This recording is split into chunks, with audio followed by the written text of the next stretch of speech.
Welcome back. So May 3rd was the World Press Freedom Day globally, and indeed it was marked all over the world. But here in Nigeria, there are concerns raised by certain organizations about the extent of freedom that the press enjoy here. Some others are also concerned about the fact that the press are the ones shooting themselves in the leg, right? Or is in the foot. Foot. Shoot themselves in the foot. You see what we're saying? But so, what is the situation? How much of press freedom do the press in Nigeria have? The members of the Fourth Estate of the REM International highlighted arrests made as journalists covered events in the US, Turkey, and several other areas. Journalists are seen at the war front. They are seen in every facet of life. But in some countries, they are restricted. Yet in some other countries, they seem to enjoy a lot of freedom and support. Because it's one thing to have freedom, it's another thing to have support. Here in Nigeria, at the time we had the Freedom of Information Bill passed into law, and many that have attempted to use it have had to have the doors shut in their faces, and they wondered what is the point of having such a law when we're not seeing the effect of it. So, well, I hope that we'll be able to highlight some of these things and take it up from here. We have two gentlemen in the house. Chris Nwando is the president of the Professional Bloggers of Nigeria's Guild. Thank you for joining us. Thank you very much for having me. And Martin Zoloja is a member of the editorial board, The Guardian. Thank you for joining us. Thank you. So let me begin with you, Mr. Zoloja. The press is seen as the voice of the voiceless. Is the press really speaking for the voiceless? No, definitely. The press has been speaking.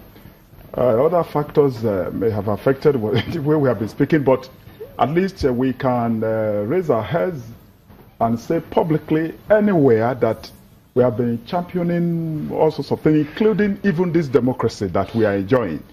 And we went underground to fight for democracy. We did so much to fight for this democracy. Unfortunately, not many people will even remember that the press in Nigeria actually fought the military to get this democracy.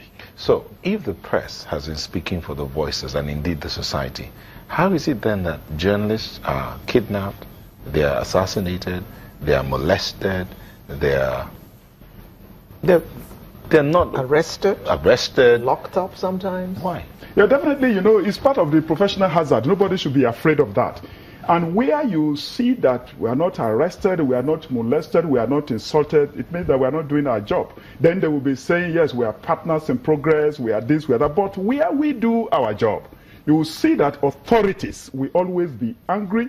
Authorities don't want, authorities anywhere in the world, even in the United States, as you can see now, do not want any public relation, don't want any damage to their image. They worry so much about their image, to the extent that anything that is negative about them, they frown, they don't even accept it.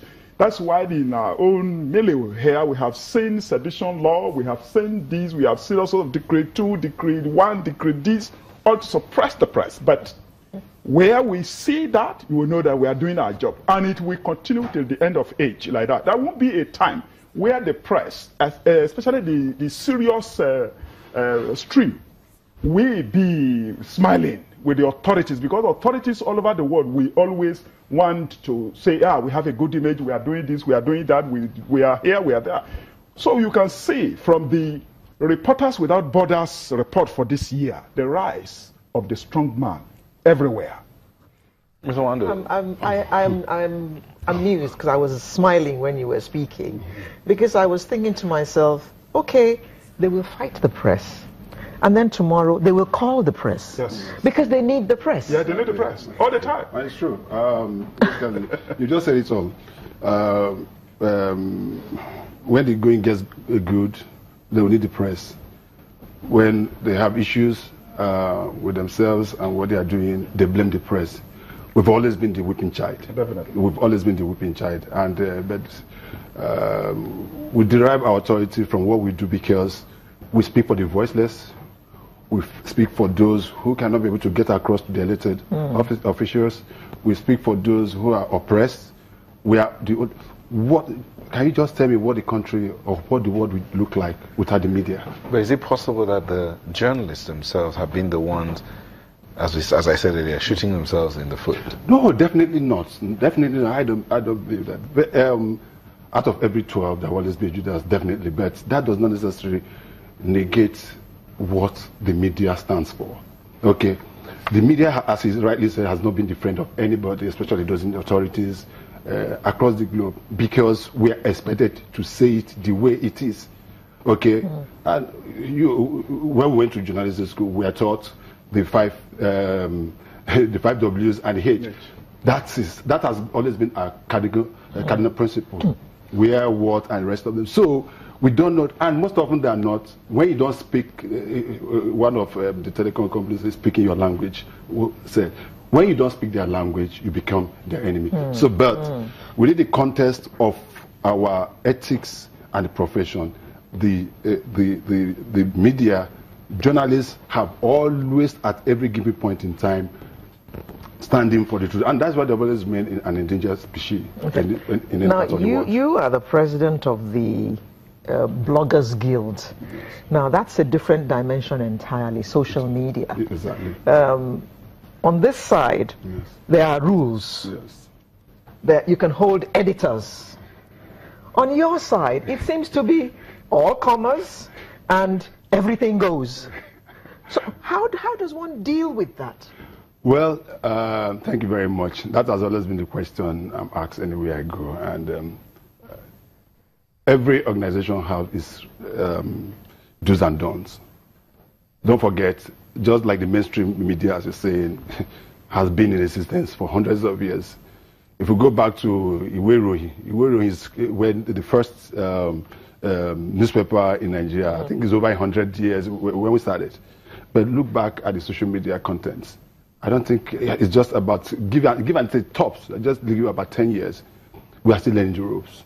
There definitely has to be, it's a process that is revolving and evolving, which is why, for now, it looks like an all-comers affair. Just even other aspects, look at the Actors Guild. At a point, it was everybody wants to be an actor. Then they had a guild, they had a code of ethics.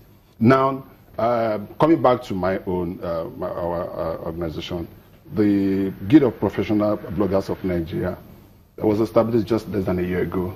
And the reason for that is that we realized that it's no longer business as usual. There's the need for us to be able to harness ourselves, be able to put ourselves together, so as to be taken seriously. And don't forget, in terms of news dissemination, close to about 80% of communication worldwide now is through the mainstream online platform. Even the normal conventional media platform, the print, the TV, and the rest of them are online already. So you now realize that most people get whatever information through that platform, and there's the need for us to be able to regulate that. Even if many are false. Yes, that is it's basic. So the essence is that what we have done is trying to put heads together and try to create a code of ethics for the profession. And you want to be able to put a face. You come to realize that close to 99% or close to 99% of the things you read online, you don't even know those behind it. Okay? Journalism or whatever has become an all-comers affair. Anybody can just go to Facebook and just something and post, and the rest of them, you understand what I'm trying to say? On Twitter and the rest of them. Yeah, definitely. But what we have done, as I said, is be able to create a now we have an ethics that governs that profession. If you must practice this profession, these are the basic things you have to do.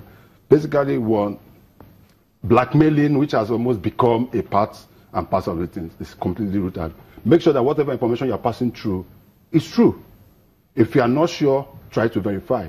Now, also, we have gone ahead to also create an ethics committee. Okay.